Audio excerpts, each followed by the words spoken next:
नमस्कार। खबरों की खबर में आपका स्वागत है। आज हम बात करते हैं दिल्ली की राजनीति की। दिल्ली में राजनीति कुछ बदली नजर आ रही है। मुख्यमंत्री अरविंद केजरीवाल थोड़ा शांत दिखाई पड़ रहे हैं। न वो मोदी सरकार को गाली दे रहे हैं, न उपराज्यपाल से टकराव की उम्मीद कर रहे हैं और न टकराव पैदा कर रहे हैं। आजकल वो कुछ अलग से काम में लगे हुए हैं। अपना काम कर रहे हैं, उसका प्रचार कर रहे हैं। अखबारों में हर जगह अरविंद केजरीवाल का मुस्कुराता चेहरा दिखाई पड़ रहा है। क्रोध में रहने वाले अरविंद केजरीवाल के चेहरे पे मुस्कुराहट दिखाई पड़ रही है। आखिर अरविंद केजरीवाल के भीतर ये परिवर्तन कहाँ से हुआ? क्यों इतने बदले से नजर आ रहे हैं अरविंद केजरीवाल? दिल्ली के क्रांतिकारी मुख्यमंत्री के हृदय परिवर्तन के पीछे का कारण क्या है? इन चीज़ों को समझने के लिए हमें उनके राजनीतिक सफ़र के बारे में थोड़ा जानना जरूरी है। उनका राजनीतिक सफ़र बहुत लंबा नहीं है, बहुत छोटा सा कैरियर है। छोटे से समय में उन्होंने बड़ी छलांग लगाई है, तो इसलिए उनके हर चाल के ऊपर नज़र रखने की ज़रूरत होती है। विपक्ष को उसकी ज़्यादा ज़रूरत है और दिल्ली के जनता को भी उनके हर कदम के बारे में जानना चाहिए कि आखिरकार इतने आक्रामक व्यक्तित्व अचानक शांत क्यों हो गया? क्यों वो गली मोहल्लों में घूमते हुए सरकार की बुराई करने के बदले अपने कामों की बड़ाई करने लगे हैं? तो उनके राजनीतिक जीवन के इस छोटे से सफ़र की शुरुआत अन्ना आंदोलन से हुई थी। पहले हम धीरे धीरे देखेंगे कि किस तरह अरविंद केजरीवाल एक आंदोलन से राजनीतिक बनने के बाद धीरे धीरे आगे बढ़ते गए और हर कदम पर कुछ लोगों के साथ ऐसी चाल चली जो उस समय तक खुद तो आगे बढ़े, लेकिन उनके इस चाल में बहुत सारे राजनीतिक पार्टी भी और साथ साथ उनके कुछ कलीग भी फंसते चले गए। दिल्ली के इस क्रांतिकारी नेता के अंदर के बदलाव को समझने के लिए आपको 2011-12 की तरफ चलना पड़ेगा। 2011-12 में दिल्ली में एक बड़ा आंदोलन चल रहा था। भ्रष्टाचार के खिलाफ मुहिम चलाई जा रही थी। अरविंद केजरीवाल एक ऐसे व्यक्तित्व को अपने साथ लेकर आए थे जिन्हें भविष्य का गांधी कहा जाने लगा था। जी हाँ, अन्ना हजारे आंदोलन को आग दिया। अन्ना हजारे ने आंदोलन को एक गति दी और उसके बाद ये आंदोलन धीरे धीरे फैलता चला गया। अरविंद केजरीवाल एक बड़े क्रांति के चेहरे नजर आए। उसके बाद उसी बीच स्थितियां बदली और अरविंद केजरीवाल ने एक राजनीतिक पार्टी बनाई। राजनीतिक पार्टी बनाने के बाद उन्हें अन्ना हजारे की ज़रूरत नहीं थी। फिर एक सिपाही, उस आंदोलन के एक सिपाही पीछे छूट गए, वो थे अन्ना हजारे। राजनीति में कदम रखने के बाद भी अरविंद केजरीवाल ने ऐसे कई काम किए जिससे आप अभी के वर्तमान स्थिति में वो जो कर रहे हैं उसकी सच्चाई को समझ पाएंगे। उसे समझने के लिए पहले चलते हैं अरविंद केजरीवाल की पार्टी के ऊपर। जब 2 अक्टूबर 2012 को अरविंद केजरीवाल ने अपनी पार्टी की घोषणा की थी, उस समय दिल्ली को एक वैकल्पिक राजनीति देने की बात की थी। यहाँ के लोगों को लगा था कि अब दिल्ली में सत्ता परिवर्तन नहीं, व्यवस्था परिवर्तन होगा। उस व्यवस्था परिवर्तन के लिए इन लोगों ने कड़ी मेहनत की। सबसे पहले इन लोगों ने दिल्ली पर ध्यान केंद्रित किया और अगले साल दिल्ली में होने वाले चुनाव के लिए पूरी तैयारी की। दिसंबर 2013 में दिल्ली विधानसभा का चुनाव हुआ। किसी भी पार्टी को इस चुनाव में बहुमत नहीं मिली। हालांकि बीजेपी सबसे बड़ी पार्टी थी, लेकिन वो बहुमत से थोड़ी दूर थी। कांग्रेस को इसमें एक मौका दिखाई पड़ा। कांग्रेस को लगा कि जिस अरविंद केजरीवाल ने हमें इस स्थिति तक पहुंचाया है, क्यों न उनके राजनीतिक भविष्य पर क्वेश्चन मार्क लगाएं। उन्होंने इस मौके का फ़ायदा उठाया और अरविंद केजरीवाल को बिना शर्त के समर्थन की घोषणा कर दी।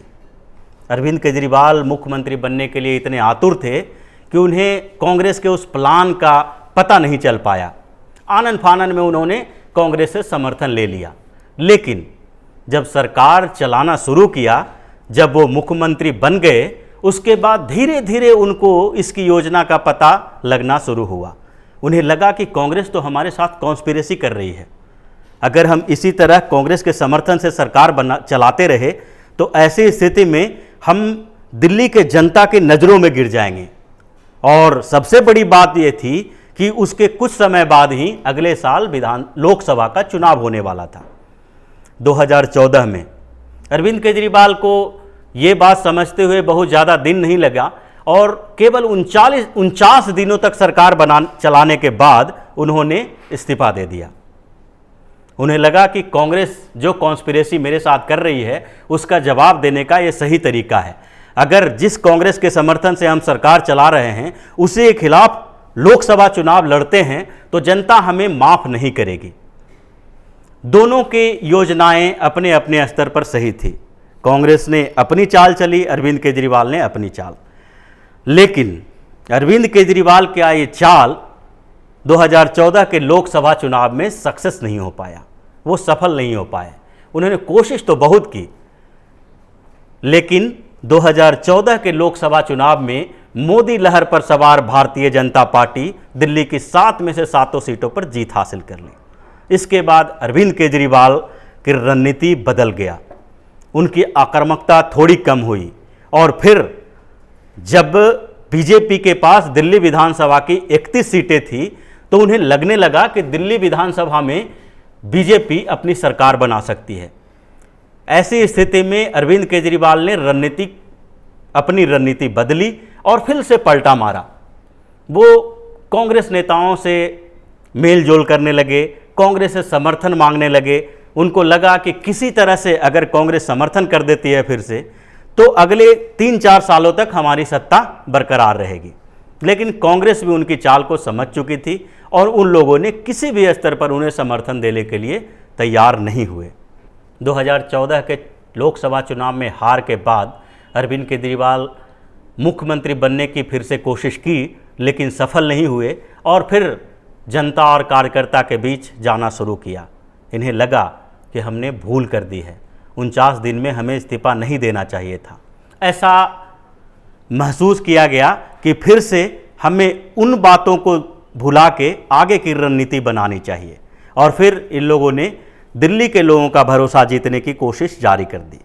इसी बीच दिल्ली विधानसभा चुनाव की घोषणा हो गई और 2015 में दिल्ली विधानसभा चुनाव के परिणाम आश्चर्यजनक आए।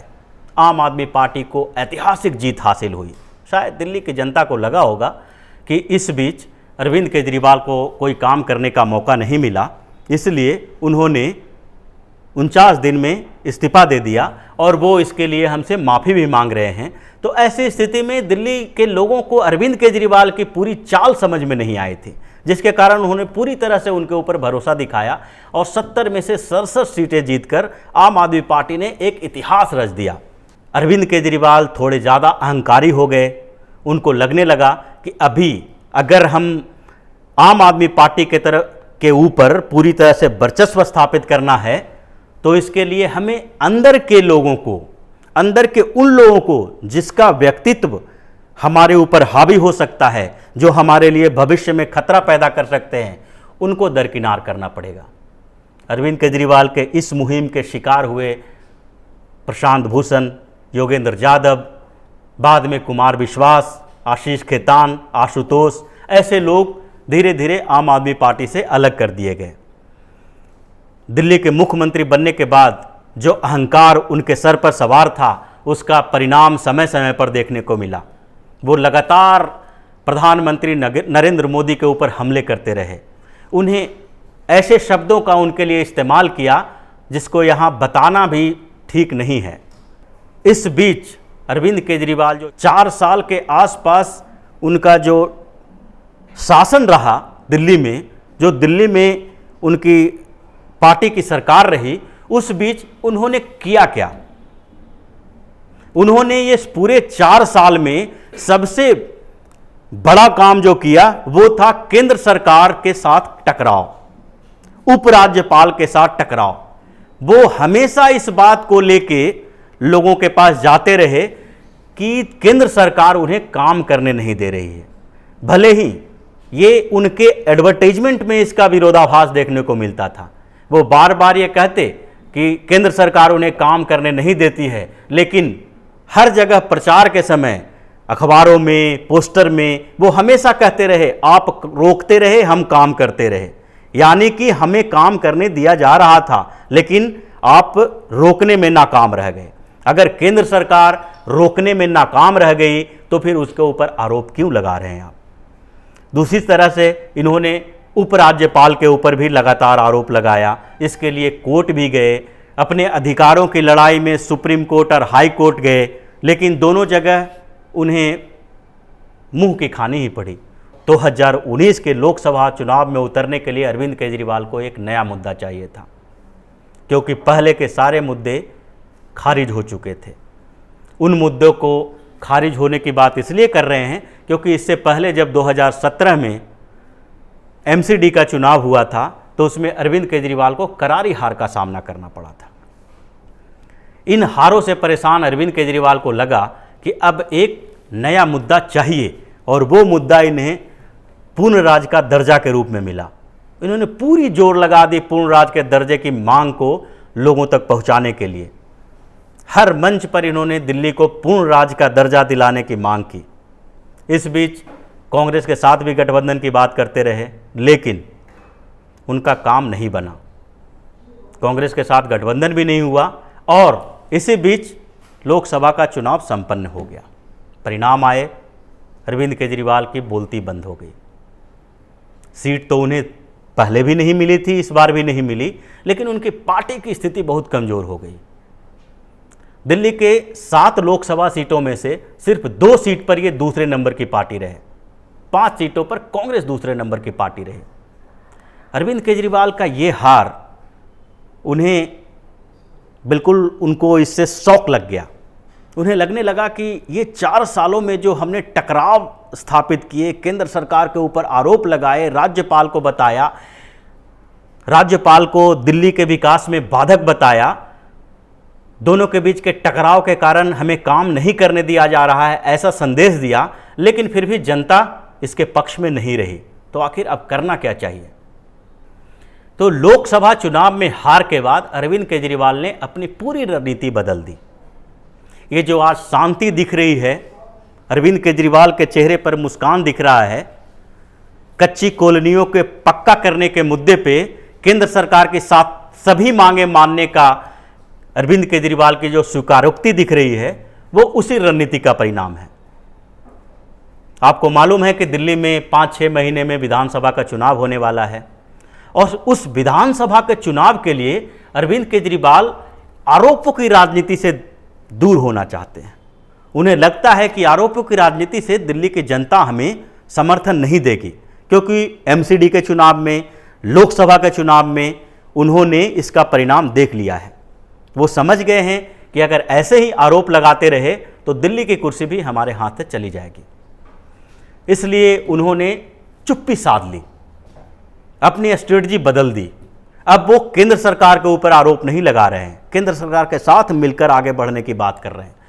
जो उनके मैनिफेस्टो में था, उसके 4 सालों तक जिसका कार्यान्वयन नहीं हुआ, वो अभी 2 महीने में हो रहा है।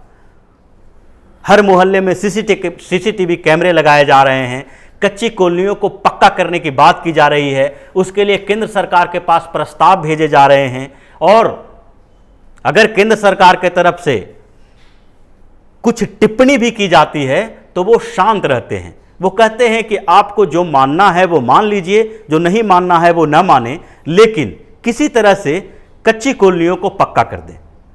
ये कच्ची कॉलोनियों को पक्का करने का आइडिया इन्हें कहां से आया? आखिरकार इन्होंने ऐसा क्यों कहा? तो दिल्ली विधानसभा के चुनाव में उन कच्ची कॉलोनियों में रहने वाले, अनऑथराइज्ड कॉलोनियों में रहने वाले लोगों की बड़ी भूमिका है। ये अरविंद केजरीवाल के वोटर भी हुआ करते हैं। बहुत सारे चुनावी विश्लेषकों ने कहा है कि अरविंद केजरीवाल का core voter lower middle class और मिडिल क्लास है।